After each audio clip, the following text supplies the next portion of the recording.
Good morning, friends. We are doing a crockpot recipe today. I am so excited to bring you along for the most delicious and easy pork tacos you have ever made in your crockpot.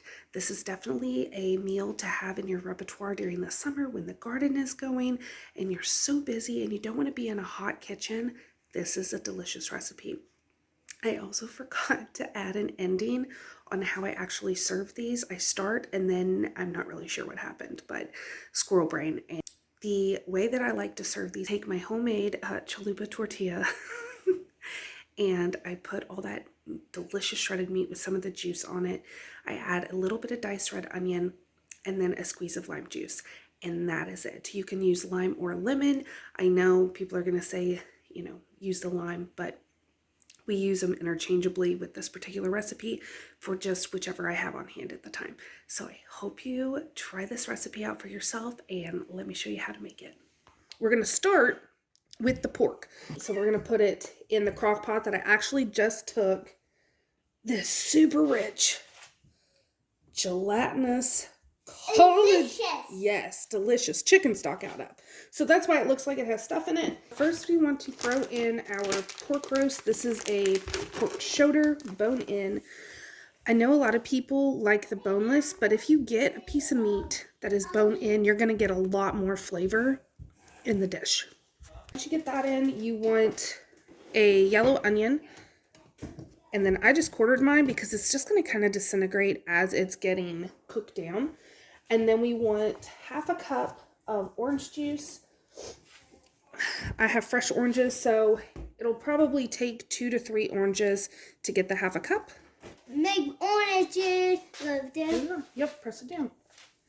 Okay, pour that lemon or lime and orange juice in, and I like to kind of coat it as I'm pouring. First, we're going to do some garlic powder because we do not have fresh garlic, but I do like 6 to 8 cloves. But we're going to do 2 tablespoons of garlic powder. Measure with your soul when it comes to garlic. And then we want about 2 teaspoons of salt. And don't skimp on the salt because it really helps bring out all the flavors.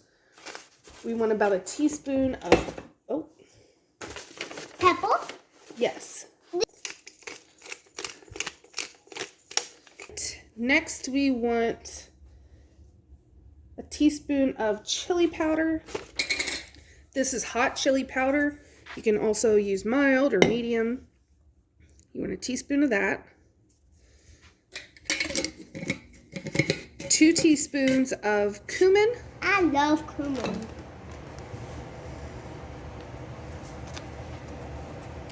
And then a tablespoon of oregano, which using Mexican oregano is going to give it the most authentic and best flavor.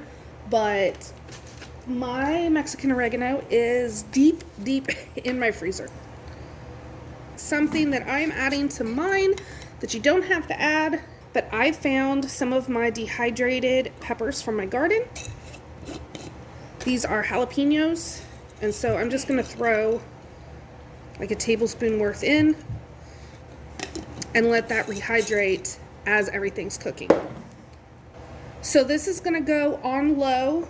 Put our lid on, of course, on low for 8 to 10 hours or on high for 5 to 6, however you're wanting to do it. I recommend low because the slower you do it, the more tender and juicy the meat, the more flavorful everything's going to be. So this has been taken off the bone and you can see it is just melt in your mouth, fall apart tender, and that is what you want. I like to serve it in the juice. So what I do is once it's done in the crock pot, I take it out, I remove the bone, which is only a couple pieces. I get rid of any real big fatty pieces because our family doesn't like it real fatty. And then I just shred it in the juice. And this is how I serve it because you can dunk in this juice. You can drizzle it over top.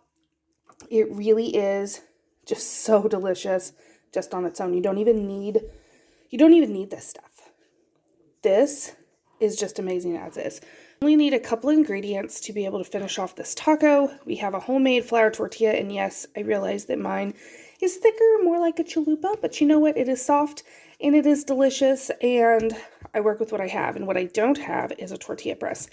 I don't know how people do it without a tortilla press, because I try with all my might to get it super thin. That's as good as it gets. Family loves it. Diced red onion and lime juice. Oh, let me know if you try it out, and I will see you next time. Thanks for watching.